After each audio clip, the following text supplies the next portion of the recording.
Alright, so I'm going to count us down from 3 to 1. And then I'll open the show. You can hear me, yeah? Yeah, I can hear you perfectly. Okay. So on 3, 2, 1. Hey guys, welcome back to another episode of Your Adventure Podcast, and happy 2023. This is actually the first episode of the new year. Today's guest is from the Inland Empire, Ashley McCray. She's a medical worker, singer, and songwriter. How you doing? I'm good. How are you? Not too bad. I'm glad we finally were able to make this work. Yes. Over the holidays, we're busy. I'm glad to be the first guest of 2023. I didn't know that. Yeah, you are. Yeah. We had to do a lot of rescheduling for people just because December was definitely not a good month to That's record. fine. No, it's fine. It's January's a good month for me anyway because my birthday just passed. So. Oh, okay. Yeah, oh, so. I think I saw that Yeah, this year. Was it in December? New Year's Day. Oh, wow. Yeah, I'm a New Year's baby, so. Oh, damn. That's kind of cool in a way. Yeah, I mean, you know. Yeah, like a super extra party. My parents used to tell me when I was younger, oh, those fireworks, that's for you. That's them celebrating your birthday. And I was like, Did you oh, believe really? it? I did.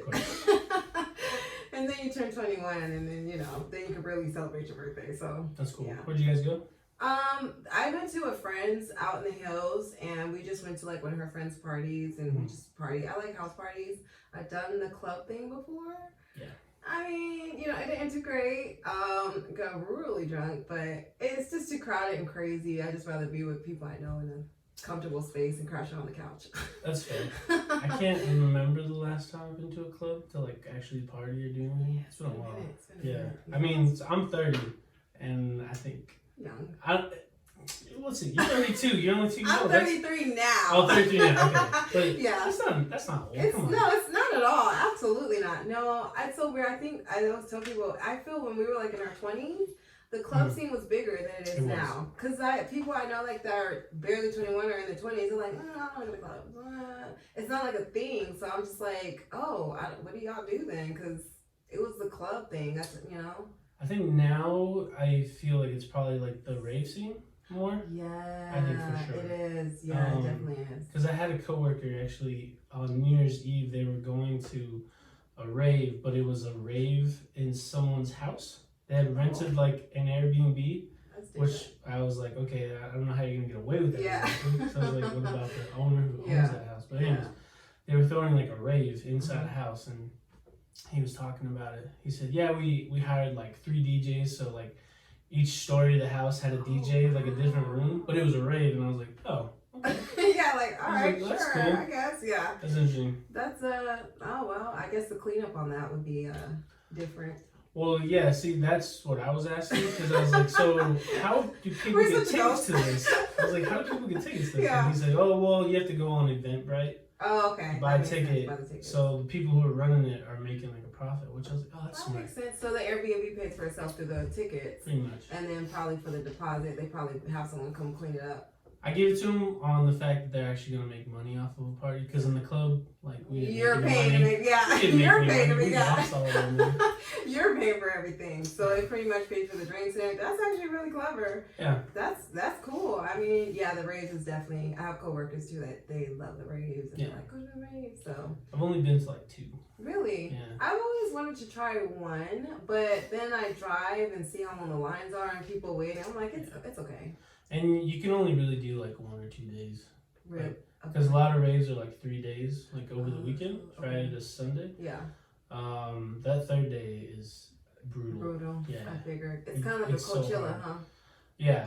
The 3rd day, if you're still there partying, it's really hard. You're like, you don't feel like it. You're like, all right, I came, I saw, I conquered, I can go. Yeah. It's definitely an experience though. I at least want, that's why I've only been to like 2. 2, yeah. I was like, I want to experience it at least once. That's how I feel. I think I want to just go one time, do the whole outfit thing, and then I'm like, all right, I did it, and see what the hype is. Yeah, go back to Netflix. Yeah, agreed. All right, so let's start with your beginnings. Yes. Like I said, I know you're a medical worker, singer-songwriter, but we all have that like first dream when we're a kid. No matter what that age is. Yeah. My dream, what I'm doing now is they don't connect at all. So, so like when you were a kid, did you ever think about being like a singer songwriter like you are now? Absolutely not. No. It was completely. I was such a I was a really studious student, so I was all about like I'm gonna go for business. I always saw myself just like working as like a manager or like a business manager, just something where it was management for a fact. I was like, for sure, that's what I'm gonna do for sure. Of course, that changed here and there because I always thought like, well, I might want to work in the hospital, but I was always for sure wanted to do something in business. But that obviously it was not. That didn't take the road that I thought it did, which I'm happy, that's life. But when I went to school, in high school I graduated and I was like, okay, I'm gonna go to school. I went to RCC and then I wanted to get my prereq and then transfer to like a university. But it did not work out that way. I ended up getting 3 associates there, and then I got 2 certifications for business and business marketing, and then information administration services. Okay. And I thought, okay, when I was going to school, I actually started working out in Ventura. So my brother, he's always been into singing. He's the one that's been like in Michael Jackson of the house. He's always singing, was always in talent shows. I would do it here and there, but I never had the confidence. I was always very quiet and shy. And I was just like, oh, that's, he's built for this. And when I went to college, I started working out in Ventura, but going to school out here in Riverside. So I was making a good 4-hour drive a day. But we had friends out there. Well, they knew my brother, and then we became friends. He would do shows out there and stuff, and because he wasn't going to school or anything. He's 2 years older than me. So he was all into the music. He was definitely into the music. He would do like musical theater shows. He was recording music out there. He was working with producers. So he was into it. And then of course, when you're in that world, you kind of meet other people that are into it. So they were all singers as well. So I just was always into editing. So I was like, okay, like I like editing. So I would record him and the shows and just get behind scenes. I just like people. So I was like, I'm having fun, being behind the scenes of this. I would do like stage management on some of the shows. But it's so funny because I always loved poetry. So as a kid, I always wrote poetry. That's why English was always my favorite, especially when we read about like Shakespeare and sonnets and stuff like that. I always had a connection with it. But I never looked at it as something that it was like a talent or a gift that I've always had, because I've always been I was a very shy kid, like completely. So I started working out there with the music and stuff and with my brother and his friends, and then I would just write music to myself or poems. It was poems that turned into songwriting. Okay. And my mom is so funny because she's like, I always knew, because when I was a kid, I had like in elementary, I had fractured my ankle.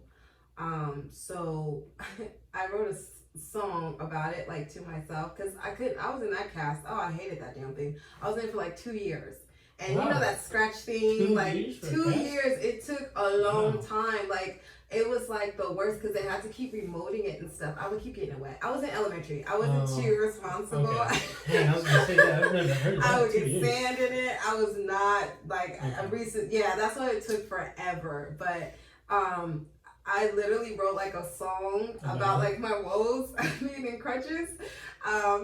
And just like about like my mom would have to bathe me. I hated it. I was always very independent as a kid. So I'm like, I don't want your help. Like I was that. So it literally got to me. But I remember my mom I think she still has it. I wrote like a whole song about like being in a cast. And I was like, if I could remember, I was something like the woe is me in this cast and life is sad, but I'll keep going. Like it's a very inspirational song.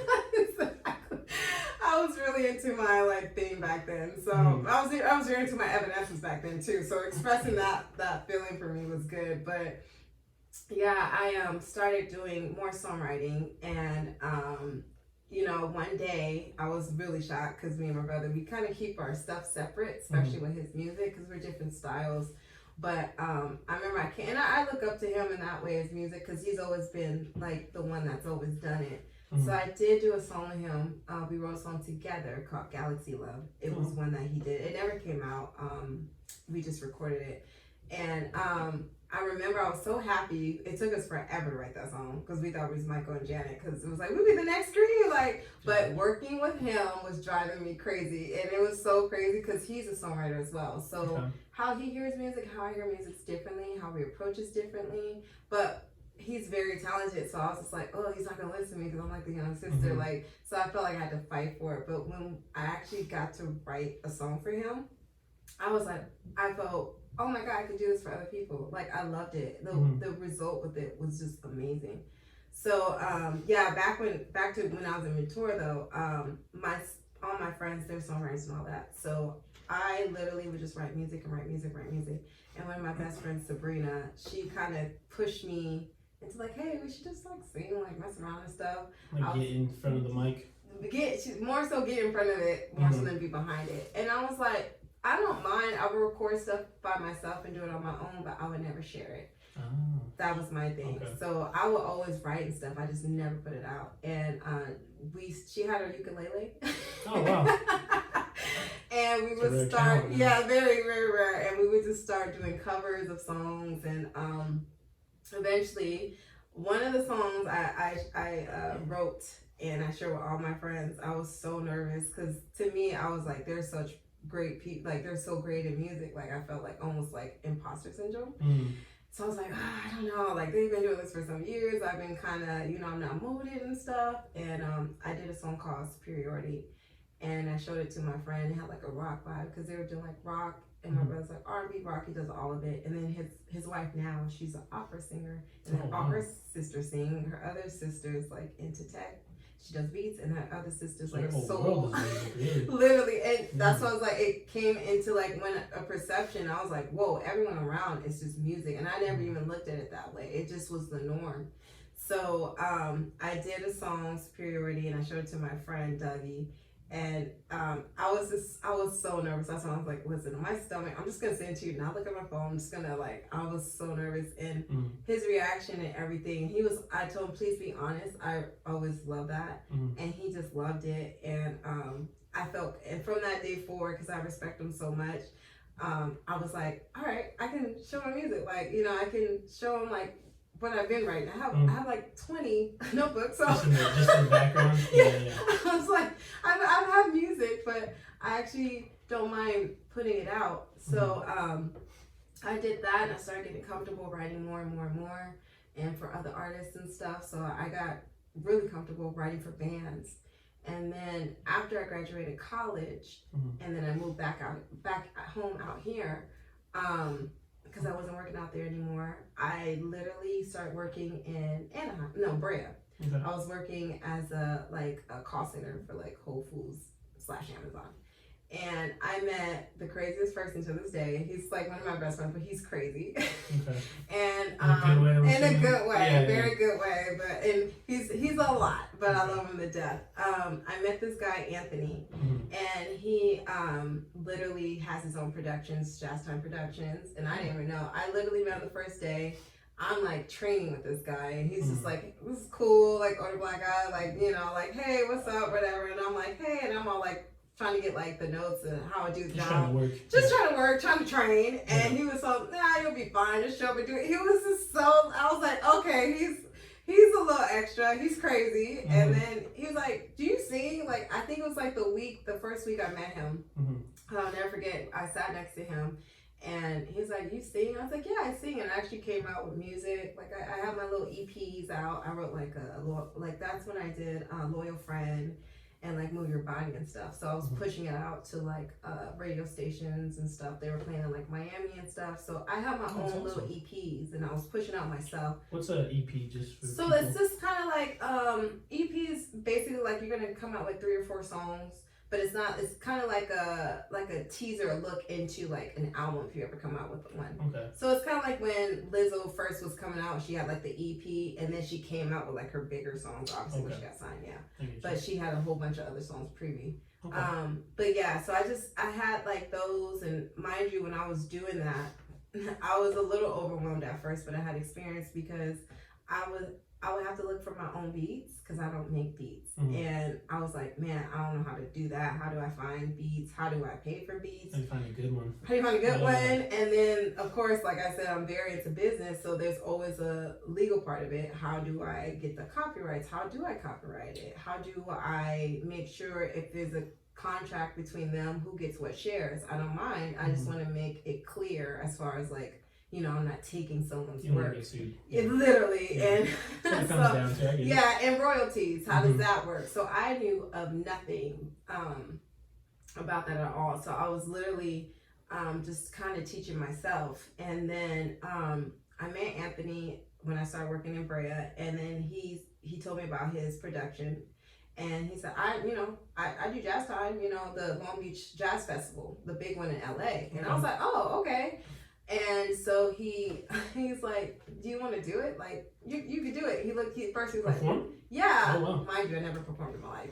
So he was like, let me look at your stuff first. Like, you know, I was like, okay, whatever. You know, if he likes it, he likes it. If he doesn't, he doesn't. And he was like, he listened to it. He saw him listen to it. The next day he came. He's like, yeah, so I'm going to book you. You're booked. And I was like, oh, okay. Wow. Just that quick. And I was like, yeah. I was like, oh, okay. Well, you know, whatever. I'm serious. I was like, oh, okay. And mind you, I couldn't even really grasp, because like I said, I've been behind it, but I couldn't grasp like the being in front of it and what that entailed. So, just the emotional, I think, level between the two. Because I've always wondered that about people who just write music for artists. Mm-hmm. I'm just like, how does that feel compared to like being in front? You know what I mean? It's very different. Yeah. Because when I write, it's always going to come from my own perspective and things I've been through, and sometimes even if I'm inspired by something, I'll write it, but you're always drawing from some type of emotion that you went through, or you know, that's how I write. But to actually sing it in front of people, it's very and so for me, I felt very vulnerable. But it's the weirdest thing because it felt vulnerable to sing out loud in front of people because it's more of my voice thing. I was like, this is a lot. I'm telling about myself. I'm very private. Like people are gonna, like I tell people, if you want to know me, listen to my music, because that's literally the most I'll tell you about myself. I'm open, but not too like open about vulnerabilities. I'll say that.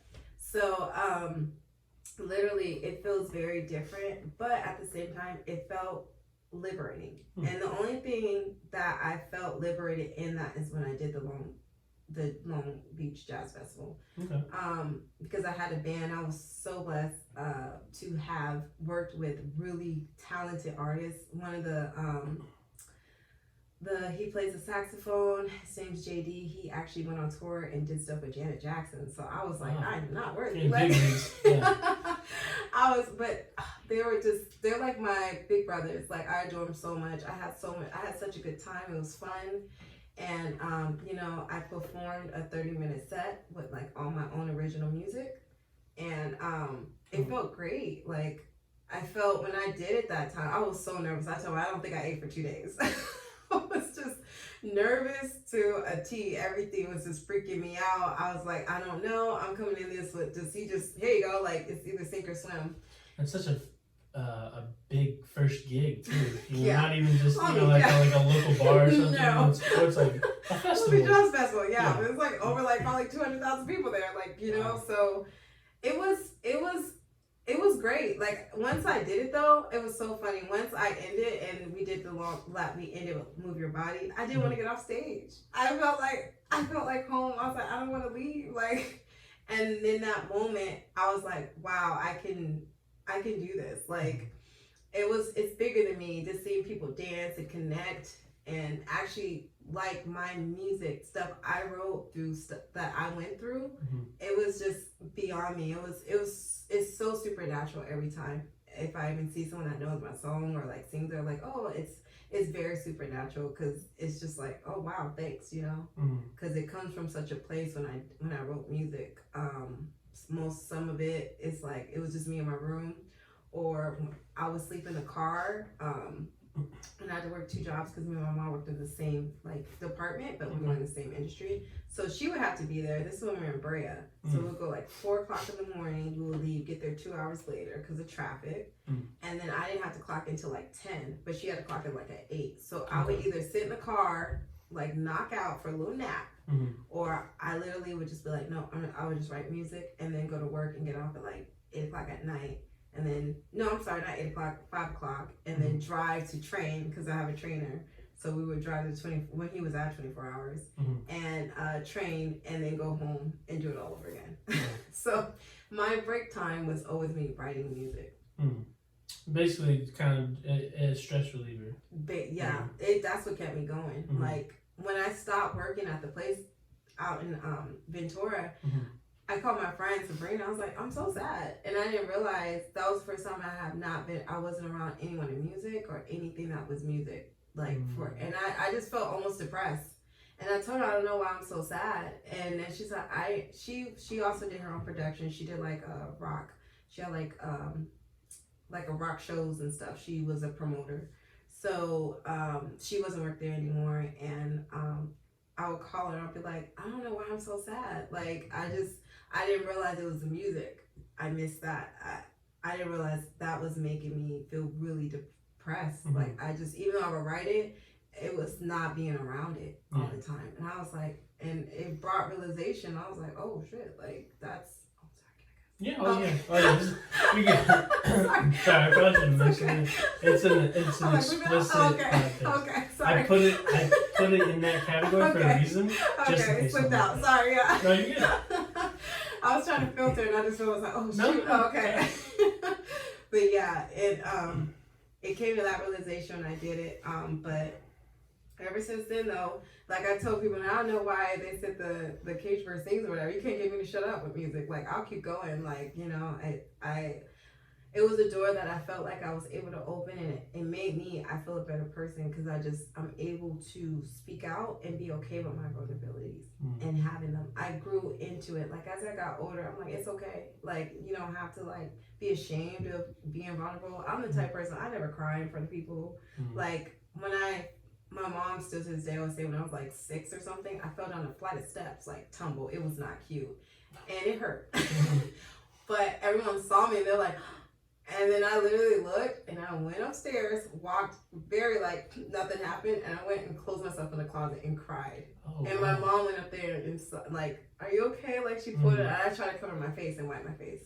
I just always been like that. So, but with music, it's very liberating because I don't feel I have to be that way, and that feels really good. You can really open up for real. Yeah, I don't have to always have that shield or protect. Like I gotta be this, you know. I feel like for once I can be consoled, and music consoles me.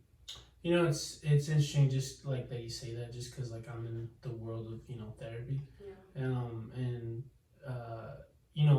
that world, everyone really just thinks, oh, like you need to like sit down and talk, right? But I've come to realize, having worked in the field for a amount of time, and even in school, I think there's just different ways people express themselves, or like I guess let their feelings out. It doesn't have to be the traditional like, oh, I need to sit down and like talk about it with someone. I think as long as you're getting it out somehow, that's the important part. When you're not getting it out any type of way, then that's when you have problems. But and a lot of older heads in therapy probably won't agree with me that it should just be like the talking phase, but I don't think that works for everybody. I think that's coming around more in the younger generation, that we're like, no, like it's cool to express yourself in a different way compared to like what we're trying to fit everybody into like this box. Completely. Which I think is worse. That's so true. No, I completely agree with that. Yeah, music, when I write it, it's more release. And sometimes my cheat code in life, I was told, for me, when I COVID, oh God. You had COVID? Or during COVID? So I didn't get COVID during COVID. So 2020, no, I was just in the house like everyone else. But literally last year, I had got it in January. It's at work. So, because I'm in a hospital like setting, so that's when we got it. I got it. That was rough. Oh gosh, I was out for like a month. Like, I didn't, and that sucked because then again I couldn't sing. My voice, it completely was.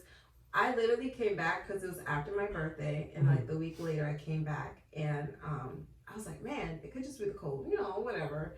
I was like, oh, my voice, it was going, but throughout the day, it just felt like I thought I had strep throat. So then I went to go get tested, and I went to urgent care. I was like, oh, I just need something for strep throat. I knew in my head, strep throat, whatever. Just give me some antibiotics and just kick me out the door. I'll be good. So you want to test while you're here? And I was like, well, my chest doesn't hurt. I don't have a fever. I'm good. And they said, oh no, you got it. I was like, oh, and literally it sucked because I didn't know. And then that same day they called me and told me I tested positive.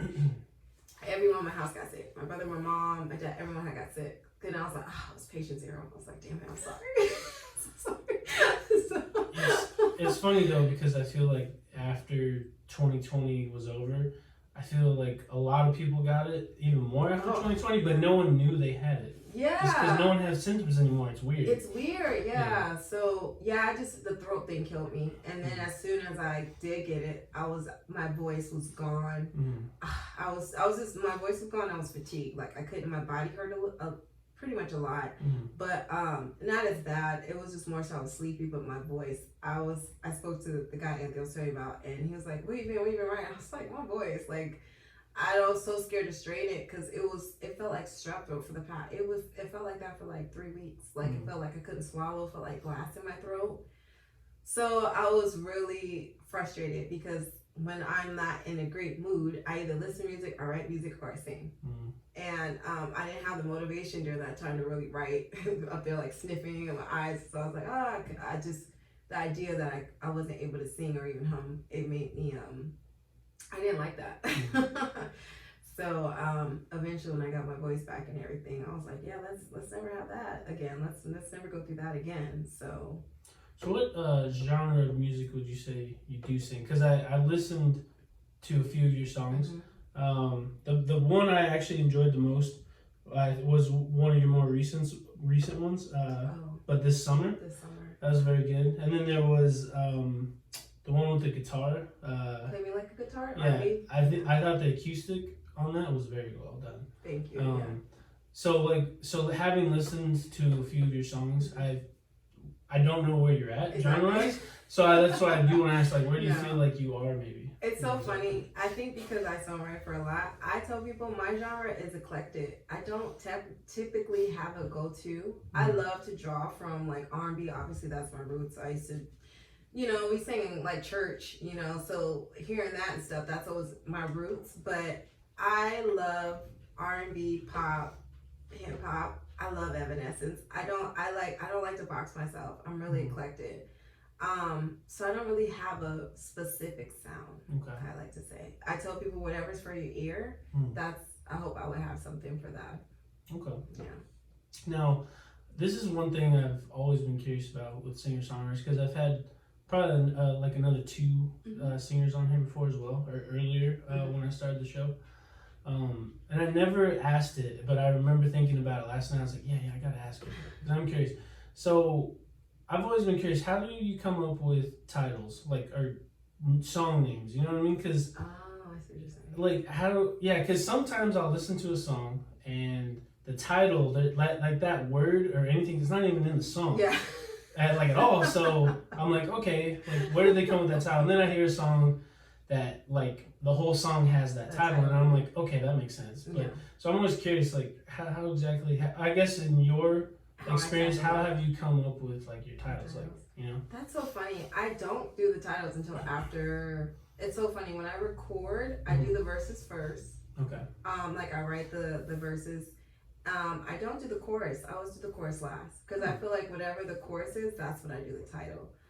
I have to listen to the beat about like 5 times, and I'll just hum. Like I'll record myself humming whatever feels natural, and then after I listen to that, I'll start putting words to it. But if it makes me think like that one, but the summer one you heard, and I was like, okay, this is fun. It's jumpy, but I'm single. Like I want to have fun, but I kept saying, but, and I was like, but not this summer, Okay. Not this summer, but this summer. So that's kind of how that one came about. And Play Me Like a Guitar, I heard the beat and the guitar was just so, like you said, the acoustic, it was amazing. So I was like, man, I can write in a way where I'm like, play me like the guitar. So I literally had the title for that just off of listening to the beat. Okay. And I was like, I'm gonna write it around that. Like I love the acoustics on that, what you're saying.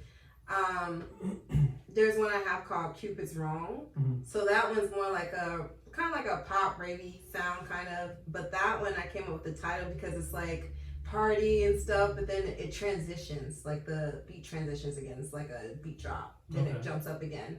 So that one, I was listening during February. I am single, so I was like, fuck Cupid. So I was like, Cupid's wrong, though. I'm gonna give me my babe someday. I mean, maybe, who knows? But that's how I come up with titles. I do not be like, I'm gonna do one called Today's World or something, or whatever, or Falling in Love. No, I literally listen to the beat, and whatever it makes me feel, that's kind of how I go there. That's how I do the titles. Yeah. Oh yeah, I've always been curious about that, especially the one, especially albums that I see where some people don't even have a title. It's just 1, 2, 3. Yeah. I'm like, okay. I'm like, that's different. That's different. You know, but I respect it. Yeah. I'm like, okay. It's like Kendrick when he did the Untitled. Yes. Yes, exactly. Yeah.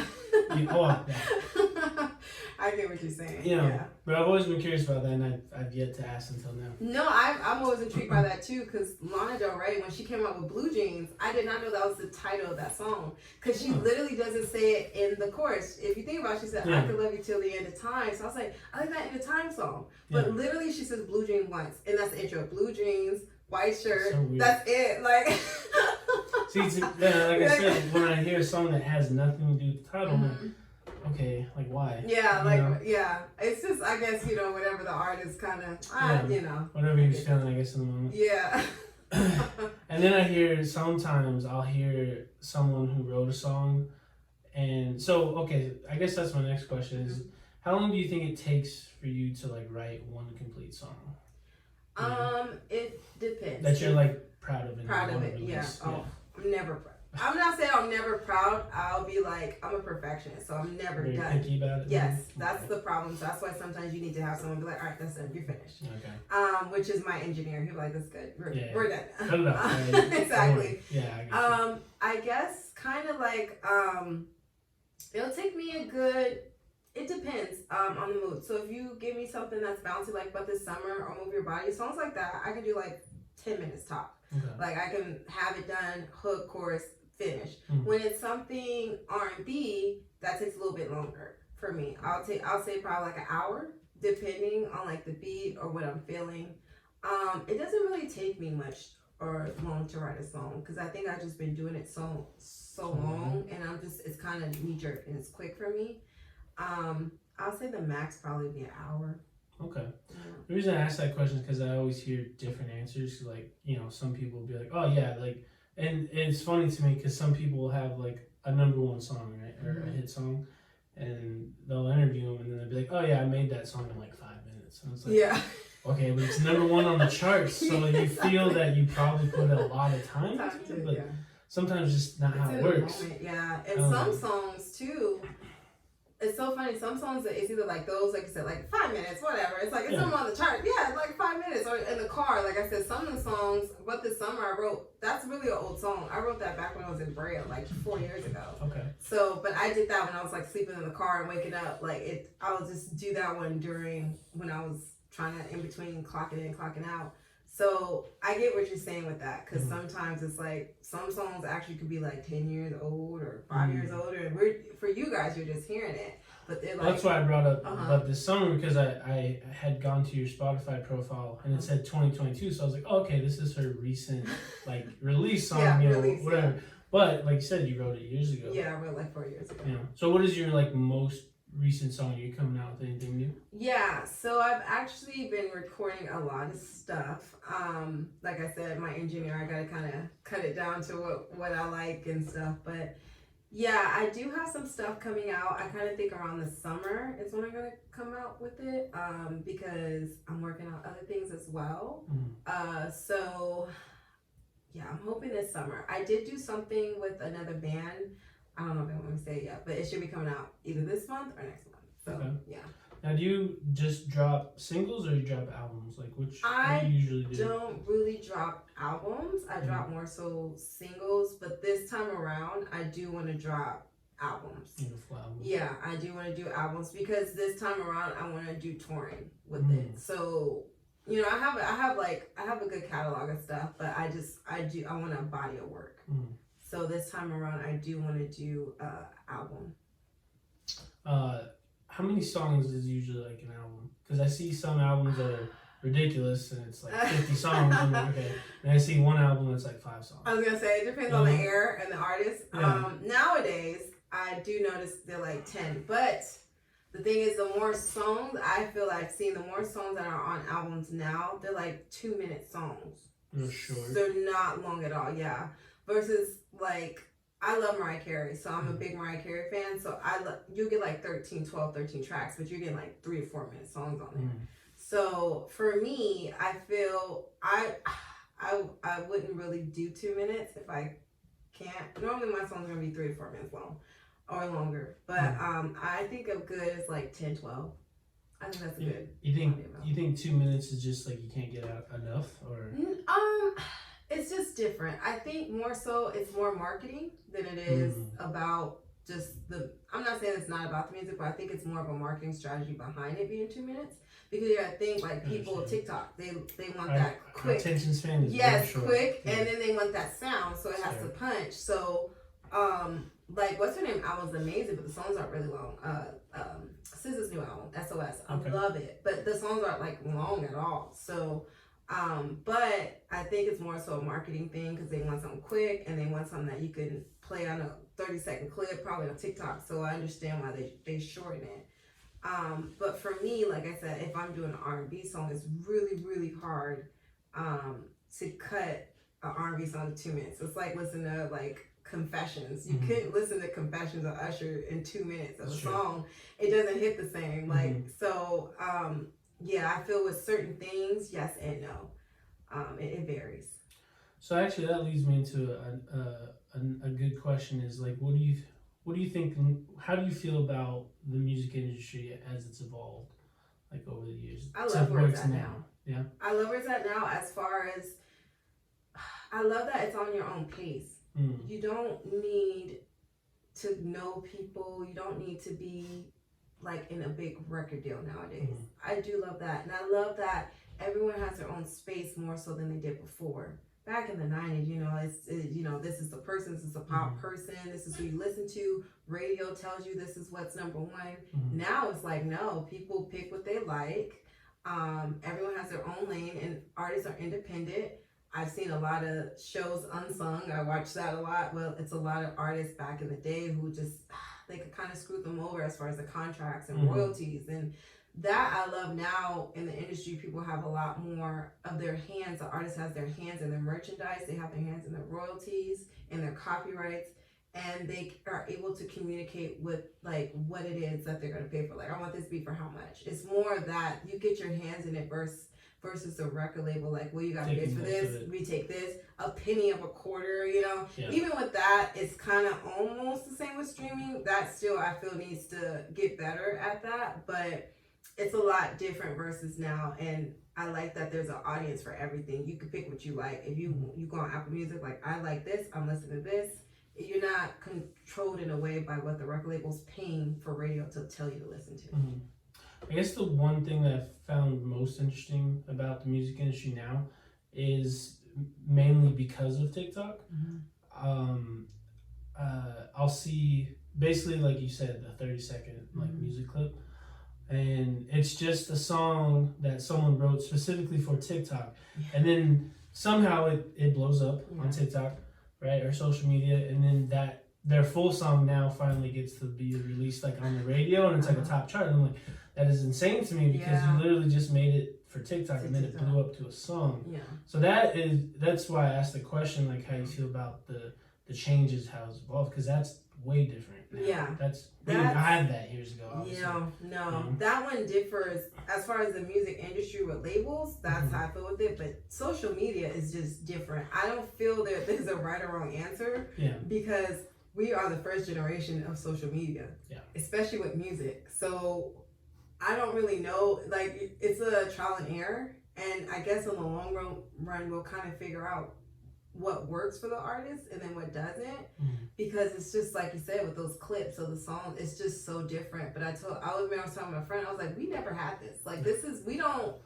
like even like podcast. It's different. Like you are able to put your stuff out. You don't have to go through radio. You know what I mean? You're your own. You could do it on Patreon or something. Like it's you. You get to connect virtually and directly with your audience. So. But I also at the same time feel like it oversaturates us at the same time. But it oversaturates just for people trying to get, like you said, top. Not because it's an art for them, but just let's just get it. Yeah, let's just get this real quick and get popular for a second and keep it moving. But that's the only thing where it kind of like, like, you know, sometimes I'm like, well, it kills the art. It kills the art a little bit because it's like you're just doing it for that moment, that Instagramification, that quick microwave situation versus a body of work. Like I always tell myself, I'd rather not be this huge, famous, known pop person and just be able to be blessed to keep doing music to how I like it because I love it and do it for art. And I imagine me a Prince or a David Bowie. We're still hearing their songs in Nike commercials. We're hearing them in like other shows because that's a body of work. Like it wasn't quick stuff. Like David Bowie, I love David Bowie. And the fact sometimes I hear his stuff or instrumentals on things, I'm like, man, or the Beatles, like they still going strong out here. I'm like, how does a 5-year-old know about the Beatles? And Michael Jackson, like, they are literally just something that's going to continue to go but look at their music. Look at what they produce. Look what they put out. So that to me is something worth more than versus something that's just going to be hot for the summer. This is my opinion, so I'm curious here to say, like, I've always thought that those older generation of singers, for some reason, I've always thought that they were so talented in so many different ways compared to a lot of artists today. I get it. You know? I get it. I understand what you're coming from. Like I said, I there's some new ones I feel that are very talented that are finally getting their flowers, but they're just not popped up. Yeah, not as many. Like I love Masego. I think he's amazing. He's a different sound of like R&B and then jazz. Like he's so talented and he plays a lot of instruments. So I'm just like, wow, that's amazing. But then at the same time, there's a lot of oversaturation I see where it's just like I said, I think they just do it for the follows or like, you know, like you know, that's your thing, but it kind of dampers as far as like you were saying, like the Mariah Carey, she's still going. I mean, that girl, like I mean her biggest thing for sure that we always is Christmas. We always know it. And like literally, I think people are ready for it. You literally, November 1st. I got the countdown. Yeah. So even Halloween, we're gonna hear Rihanna's Disturbia or Michael Jackson's Thriller consistently. Beyonce, Single Ladies. That's something that you're always gonna hear at a wedding. Stuff like that is staples, and I'm like, if it could staple to an event or something, that is powerful. That's what music's supposed to do. Even Marvin Gaye's, like, you know, it sticks. It's supposed to stick. So I hope, you know, and I know it's different now, and it's not about like, oh, it's like the new gen. No, it's nothing wrong with it. I just think sometimes you need to educate yourself with the older artists, and considering how much like room we have and how we're open to do stuff and post stuff. Man, I can imagine if a Whitney Houston and all that back then was able to just come out what they wanted to with today with social media, like, oh my gosh. Yeah. So, but the art's still there. It does not matter if, you know, she had like 5 followers or whatever. It's just the fact, like, her voice and the music is amazing. David Bowie, he's his own person. He's not a carbon copy. His sound, everything, his writing, they were so ahead. So I get what you're saying, and I do kind of feel that way. It's a little, it's not as what it is then. And I said, I'm only 33, so it's not like I'm from the era of like the 70s or something where I came from that, but they transitioned into those generations, and they're still transitioning to these generations. So that's why I feel it's really important to kind of, you know, take it seriously. You know, music is an art. Music is therapy for some people.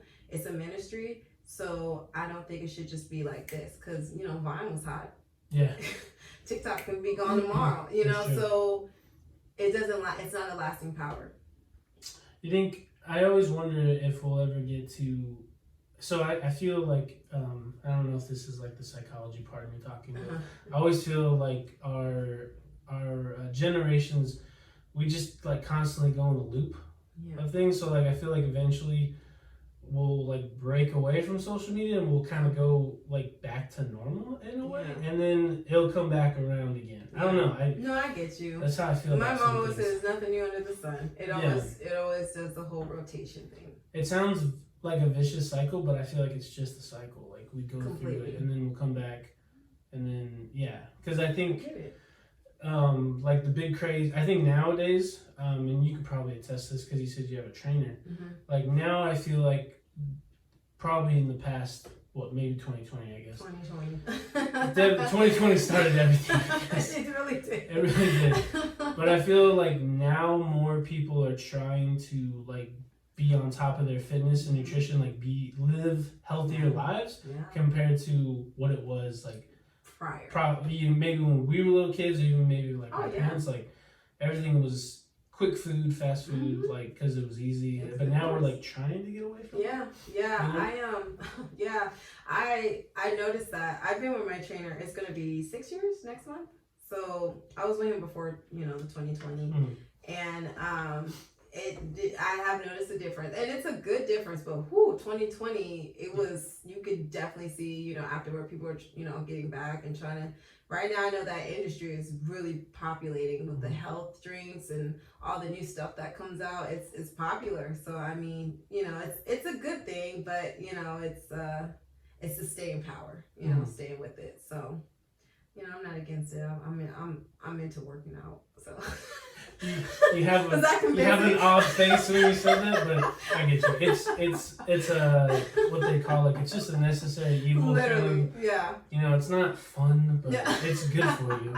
I have a really great trainer, so I mean he makes it fun. It's just I've never been that workout girl. That's a whole trial and tribulation in itself. Like back then, I was really plus size, really big and stuff, and I had a lot of health issues back then, and I used to be like over 230 in high school. So when I turned 21, I started doing it myself. I would just do little YouTube videos. Like I said, YouTube's educational for me. And then that year afterwards, I started doing, I got a trainer. I was like, let's get a trainer. And I got it from my mom too, because I said, I want you to live, long and be healthy. You're older. So, ever since then, we've been going at it, training. I used to do the yoga stuff. I used to do pole class, which I missed. I literally did with the year before COVID. And then going into COVID, I was trying to go to classes in March. They shut it down. I was like, no. So everybody got shut down. Everybody. I was so close to inverting. I was that close. But so anything, dancing, I'm getting back into that. So I think it's good, it's healthy, but it's definitely been a boom since 2020 with the health industry. I think so, for sure. So, I noticed that in a lot of your songs, you just had instrumentals. Now, is that the beat, or is that someone, have any of the songs been like a band that you record with, or is that all in the beat? That's where the instrumental comes from. Yeah, none that I've recorded in the studio. No, these been beats. I do have one that will be coming out soon, but I did have a beat. But this guy actually, through Anthony, he did the beat specifically for a song I did. So this year, kind of going forward with all my other songs that I've had, I've re-recorded them, and I'm redoing them with the band. Okay. Like a live. I only asked just because I think there is a great sound difference between the beat instrumental to where you have a live band recording with you while you're singing. Yeah. I can't imagine really how that feels, but just having listened to it, I'm like, oh wow, there's a big change. It's a huge difference. That's why I said I think live. I love live performances more than studio, because it's just that band and y'all freestyle, you feed off of each other, and it just sounds amazing. And they get to get their moment. Like I love when the guitar goes off and does freestyle, or the drums hit hard. Like it's just a different feel because it's such collaborative when y'all are up there. So Yeah, no, this year I'm definitely gonna be doing that because Anthony, I work with him, and he knows like people that are gonna be working with me as far as doing the beats. So like I said, it's a lot of red tape with that because you got to make sure, you know. So, but yeah, I am excited to do that this year. So I noticed on Spotify the first, well, you can correct me if I'm wrong, like the first song was 2016. Yes. So was that like the first time you released something onto like Spotify, or released something in general? On first for like general, like I guess for everyone to listen to. General, it was in general. Yeah, that was the first I've ever released anything in general because like this is another thing that's kind of cool with today. You know I didn't know how to get my stuff on Spotify, but because there's so many things now, it's like, oh, you could do it yourself. You don't need a third party or someone to do it. So my friend showed me, and I was like, all right, let's push in, and we're gonna see what happens. So I was really nervous with that. 2016 was when I first came out with Loyal Friend, and I listened to that one. That was one. I think I listened to that one after summer, and my question for that song was, I thought it was spiritual or a religious song. You can correct me if I'm wrong, but what I interpreted from it was you were calling God a loyal friend. I don't know if that's what you were going for. Wow. That's how I felt. No.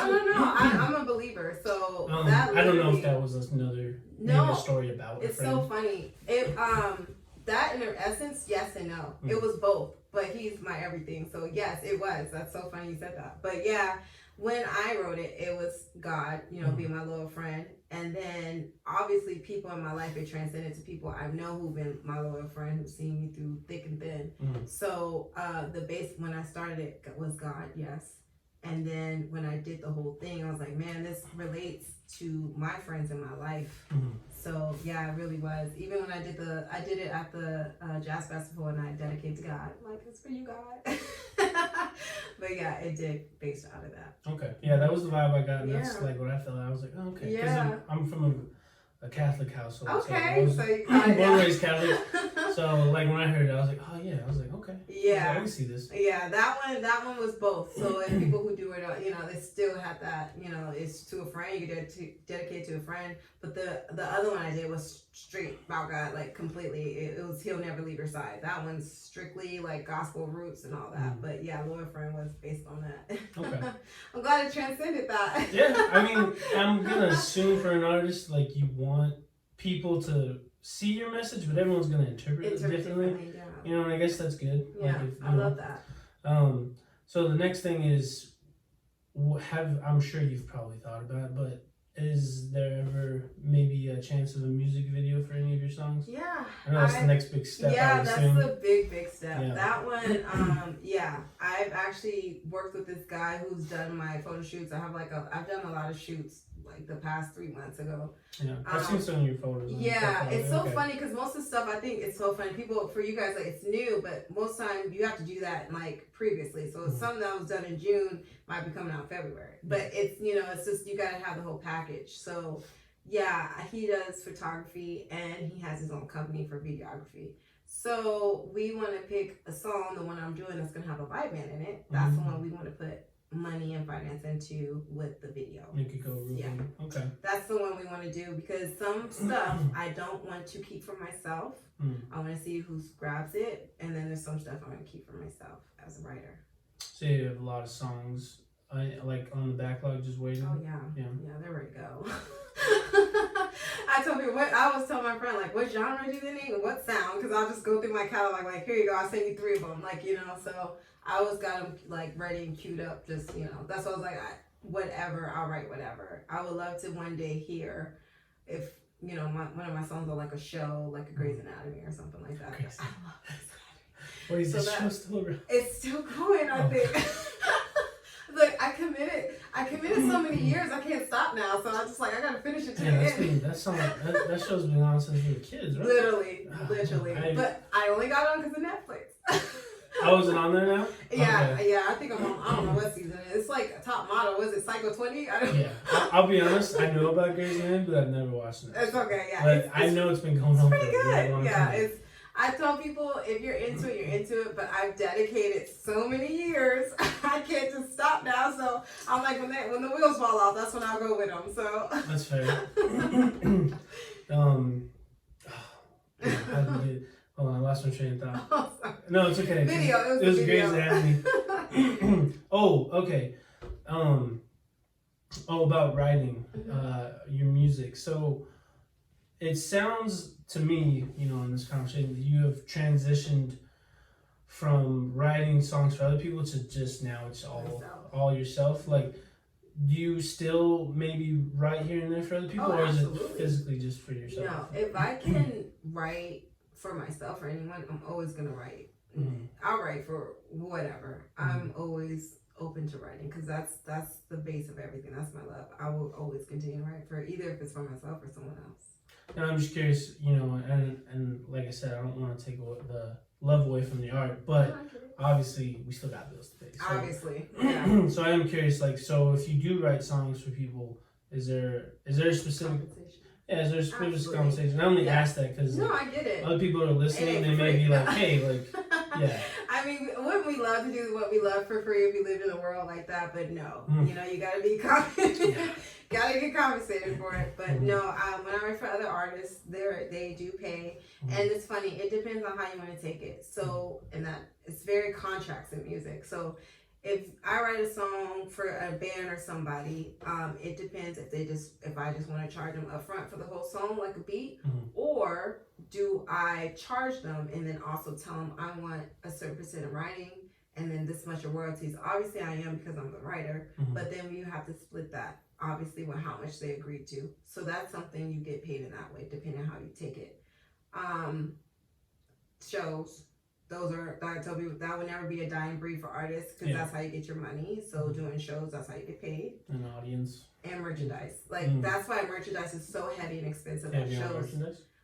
No, but I will be having my own. Like I said, when I start touring, I did all these photo shoots and stuff. So I'm gonna be doing that. I wanna get the shows first before spending on merchandise. And most of that money is going into like production of making the song. So, because that's another thing I always tell people, when you do music, you gotta literally do finances. Because, if you're doing it for yourself, it's very different. So if I was to do my own song, I gotta, pay for the beat, pay for the studio, pay for the engineering, pay for it to go up. There's always something being costly. Versus if you're writing for someone else, you're just getting paid to write something.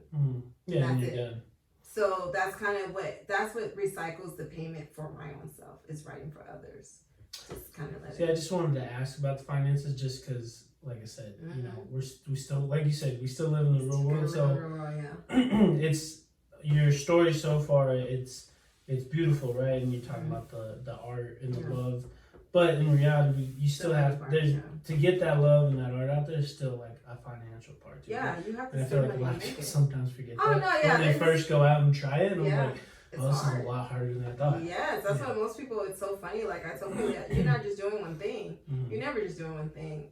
Like I said, I was working, doing my music, doing the shows, and I used to work 2 jobs, and then I was doing music and doing shows. So it was, it's a hustle, but. Eventually, God given one day, it will just be what you love to do is your income. That's always that's everyone's end goal. What you want to do, what you love to do. Like I'm just so happy, blessed enough to do what I want to do and get paid for it. Yeah. So that's when you get to that level, then that's when it's then I feel like, all right, cool. I'm happy. You're happy, and I'm happy. It's freeing. Yeah. I would think. Yeah, you don't have to worry about like the 9 to 5 and all that stuff. So, which I get it. Oh yeah, I mean, I still have the 9 to 5, and I'm doing I get it, and I respect cool. it. Yeah, it's not easy, and it's so funny because I always tell people like, I respect it more because those people going to those shows are working 9 to 5s, so you have to respect that. You have to respect those people. They spending their money and vacation to see you. So you better give them a show or, it's, I look at it like your audience is very important. You can't have a show without an audience. You can't have music without a listener. So, and those listeners, that's what I could never come off rude or cocky or anything like, oh yeah, if I ever get big, I could never do that because I'm like, all these people at these shows is working 9 to 5. Some people called off work to see me sing. That's like So I take that very seriously and very appreciative, and it's humbling. So yeah. That always reminds me of like those really heartfelt video. That's what they're going for, but like of an artist who's now big, and you see like, I don't know, he recognizes some fan who was at like his first show like 10 years ago, like, and he's been following him since. That's so wild to me. It is, but it's, you don't forget though. It's really humbling to see that video though, because you know, I think a lot of artists, and no fault of their own maybe, but like sometimes when they get big, they sometimes do forget. Sometimes, you know. You wish that didn't happen, but it's just reality for some people. Obviously. Exactly. And I tell people, even when you do hit it, I think it hits fast. So I know, you know, you wish you could do it forever, but it's gonna be a day where you can't do it forever. So that's why I tell people, you know, ride the ride and have fun with it and do it. Like you think you like lose the love for it? Is that what you mean? No, this gonna come a time. One thing with music, I feel everyone has their audience and you have your seasons. So, you know, Barbara Streisand is amazing. She's gonna always have that name. She put in her work, but you're not gonna see her on a level where it's like she's doing 50 shows in a day, like, you know, throwing out, you know, all these stuff, like, you know, because she did her time, she did her thing, you know. It's and generational too.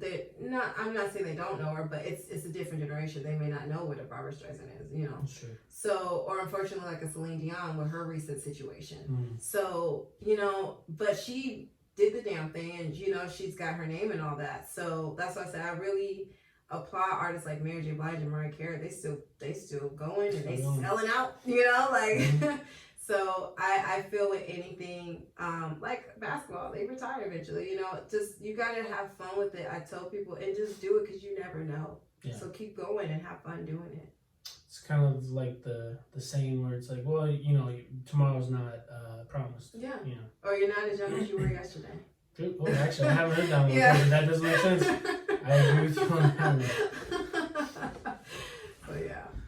All right, well, very last question that I always wind down with, you know, is, I'm sure you've thought about it, of course, but, you know, for you, like, what does success, like, mean to you, or, like, what does it look like? And it can be in your financial journey, or even just your, you know, your own self as well. You know, people break it up, or they just answer. Doesn't matter. That's always a hard question. I did see it, and I was thinking about it too. I was like, that is so hard. That's why I ask it. Yeah, I know. It's so weird. Success to me, financially, will always just be to be comfortable. I don't have to be over rich, you know. If I can just take care of myself and then my family, my friends, and we don't have to worry about bills and moving stuff around, that's I gotta look at the gas while I'm putting tank. That's success to me.